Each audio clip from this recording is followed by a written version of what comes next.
listening to short inspirations from Ralph. Living Beyond Resentment, Part 1. In this series we're going to be talking about one of the barriers to that place where we're destined to go, to that future where God has planned for us, even before the foundation of the world.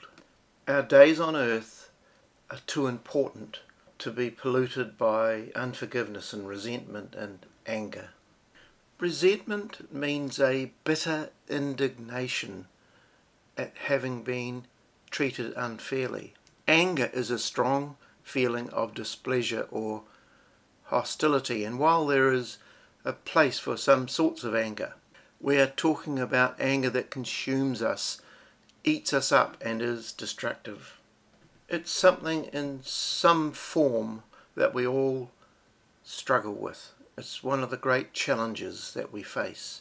And we know that Paul, in a classic statement to the Galatians, talks about the fruit of the Spirit, kind of litmus tests, indicators: love, joy, peace, patience, kindness, goodness, faithfulness, gentleness, and there it is, self-control. And really we are talking about the area or zone of our feelings or emotions. Often when we greet each other, we start by asking, how are you feeling? Because we know that our emotions are so core to our experience of life. They are what make us feel alive. They are emotions. They set us in motion. They move us. They motivate us. They are about our energy for life. They can incline us towards great things like hope and towards God Himself, or they incline us towards darkness, sin, misery, discouragement, selfishness, and death. So to have healthy, holy, guided emotions is the key to life. But here's the difficulty. We can't turn them on and off directly like a tap.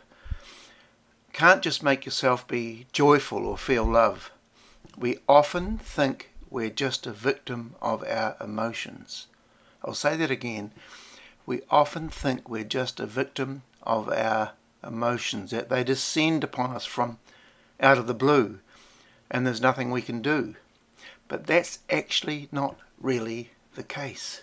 So, thinking for a moment about emotions, what is an emotion? Where do they come from? What do they tell us? Do emotions control us, or do we control emotions? Someone by the name of Robert Roberts said this: an emotion is a concern-based construal. What does he mean by that? What's that all about? What it means is that we all have certain concerns. There's stuff that we invest our hearts in, that we care about deeply. Ongoing issues that are treasured. Just as Jesus says, for where your treasure is, there your heart will be also. It could be anything. It could be sports, money, relationships, hobbies, gardening, fishing. We could make a massive list of things, but everybody puts their heart into something. If I am a New Zealand rugby fan, then perhaps my heart would be wrapped up with the All Blacks. If I'm into gardening in a big way and I love my grapes, then my concern is about them. But here's the second thing. We have beliefs about those things and about how those are going to affect what I'm concerned about. So if I'm concerned about my grapevine, then I find out if a frost is forecast to come and it could kill them. I could experience emotions about anxiety and fear. Maybe there's a disease that'll come their way.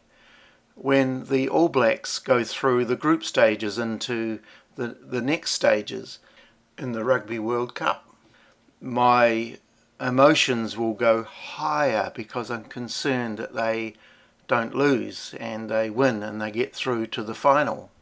With my grapes, the morning dawns and there's no frost. and so my grapes are okay, and I will experience the emotions of relief and joy and gratitude. If the All Blacks make it through to the World Cup final after a tough game, I'm relieved, but also starting to get more emotions regarding whether they will win or not. When I go fishing, I have this thing called a Kentucky. It's worth thousands of dollars. It takes my line out to sea to about 2 or 3 kilometres with hooks on them to catch fish. I have anxiety about whether this torpedo, which is worth a lot, will actually come back. Will it get lost in some way? The line being bitten by a shark, or someone with a jet ski goes over the line and severs it.